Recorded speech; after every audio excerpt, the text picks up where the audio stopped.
ہی ہے. خدا کی قسم یہی سوچ آج ہماری قوم کی ہے. خانقاہوں میں مراقبے کروائیں گے, محاسبے کروائیں گے, مدرسوں میں پڑھائیں گے, یونیورسٹیوں میں پڑھائیں گے. جب اس کے دماغ پہ شہوت چڑھے گی اس کو شادی کا مشورہ نہیں دیں گے. اس کو یہ محاسبہ کرو, مراقبہ کرو, فلاں بزرگ کا بیان سنو, تبلیغ میں چلہ لگاؤ, 4 مہینے لگاؤ. خدا کی قسم لا الہ الا اللہ یہ وہ سوچ ہے جو قوم لوط کی سوچ تھی. یہ مسلمانوں کی سوچ نہیں ہو سکتی. حرام شہوت سے بچنے کا راستہ اللہ نے شادی میں رکھا ہے, محاسبوں مراقبوں میں نہیں رکھا. نکال دو اس قرآن کو اپنے گھر سے باہر. اتنا میں معاشرے کے خلاف اس چیز میں لڑ کے خود تھک گیا ہوں کہ میں کبھی سوچتا ہوں یا تو میں پاگل ہو گیا ہوں یا یہ سارے لوگ پاگل ہو گئے. ایک خاتون کا میرے پاس فون آیا, میں بیوہ ہو گئی ہوں, میرے سے اپنی خواہش برداشت نہیں ہو رہی, زنا کا خطرہ ہوتا ہے, تو میں ایک کم درجے کا گناہ کر کے اپنی خواہش کو پوری کر لیتی ہوں. میں نے کہا حرام ہے, آپ نکاح کریں. مجھ سے کوئی نکاح کے لیے تیار نہیں ہے. میں نے کہا آپ اپنے حقوق سے دستبردار ہو کر کسی سے نکاح کر لیں کہ بھئی مجھے صرف اپنی اس حلال خواہش کے لیے کسی مرد سے نکاح کرنا ہے, میں اپنے آپ کو گناہ سے بچانا چاہتی ہوں, میں اپنے حقوق چھوڑنے کے لیے تیار ہوں. میں نے کہا کر لے گا نکاح, کیونکہ اللہ نے عورت کی خواہش کے لیے مرد کو بنایا اور مرد کے لیے عورت کو. اس کے علاوہ کوئی راستہ اسلام میں حلال نہیں ہے. اور اس مرد سے بھی قیامت کے دن سوال ہوگا جو اتنی بیوہ اور اس جیسی لاکھوں عورتیں بیٹھی ہوئی ہیں, حرام طریقے سے خواہشات پوری کر رہی ہیں, اور جب اس کمبخت سے کہا جاتا ہے کہ تو نکاح کر لے تو کہتے ہیں مجھ میں نکاح کی طاقت نہیں ہے. جبکہ انٹرنیٹ پر روزانہ ننگی فلمیں دیکھ رہا ہوگا, اتنی شہوت ہے, روزانہ اور طریقوں سے اپنی حرام خواہشات پوری کر رہا ہوگا, اور بڑے بڑے قوم میں کارنامے سر انجام دے رہا ہوگا جن کے لیے اچھا خاصا حوصلہ چاہیے. لیکن جہاں کسی عورت کو عفت اور پاک دامنی والی زندگی میسر کرنے کی بات آتی ہے, نکاح کی بات آتی ہے, یہ بکری بن کے بیٹھ جاتا ہے, کہتا ہے میرے اندر قوم سے لڑنے کی, رشتہ داروں سے لڑنے کی طاقت نہیں ہے. ویسے اس کو بولو نا وہاں جا کے بم رکھ کے آؤ تو رکھ کے آ جائے گا. یہ اس کو بولو نا یہ فتح کر لو مارے کا, یہ کر کے آ جائے گا. تو بھائی یہ طریقہ نہیں ہے. اللہ نے سورہ نور میں نظروں کی حفاظت کا حکم دیا, اور اگلی آیت میں اللہ نے نکاح کا حکم دیا ہے, آلٹرنیٹ فورم بتایا ہے.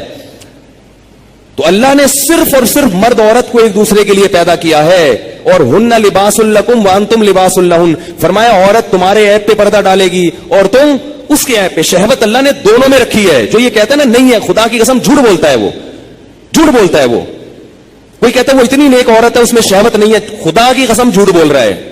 جیسے بھوک لگنے کا تعلق آپ کے نیک ہونے یا نہ ہونے سے نہیں ہے, تو سیکچوئل ڈیزائرز جو ہیں اس کا کسی کے نیک یا برے ہونے سے تعلق نہیں ہے.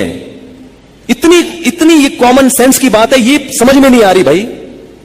اتنی کامن سینس کی باتیں ہیں, اس میں کون سی میں ایسی باتیں کر رہا ہوں جو سمجھ میں نہ آئے, اس پہ میرے اوپر الزام لگتے ہیں, پتہ نہیں کیا سکھا رہے ہیں لوگوں کو.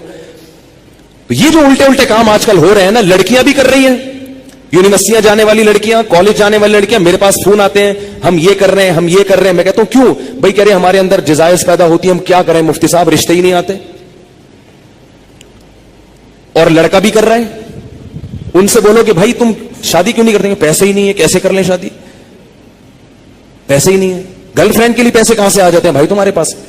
نکاح کے لیے یہ دماغ سے نکال دو کہ پیسوں کی ضرورت ہوتی ہے.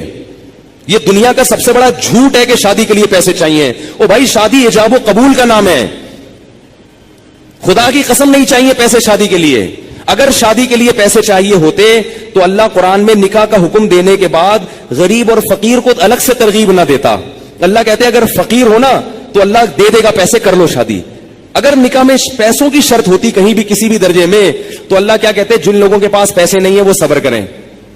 اللہ نے تو نہیں کہا. اب آپ کہیں گے جب پیسے نہیں ہے تو کیسے شادی ہوگی؟ نکاح نام ہے ایجاب و قبول کا. بھائی کسی لڑکی سے عقد کر لو, ایگریمنٹ کر لو کہ میں تمہیں اپنے نکاح میں لیتا ہوں, وہ اس کہ ہاں میں نے قبول کیا, گواہ سن رہے ہو, یہ بات ہو گیا. اب اگر پیسے نہیں ہے تو اس کو بتاؤ پیسے نہیں ہے میرے پاس, تم میرے گھر آگے رہنا چاہتی ہو تو میرے ذمے تمہارا خرچہ ہے, لیکن یہ ہے میرے پاس, میں جتنا خود کھا رہا ہوں اس میں سے آدھی روٹی تمہیں کاٹ کے دے دوں گا.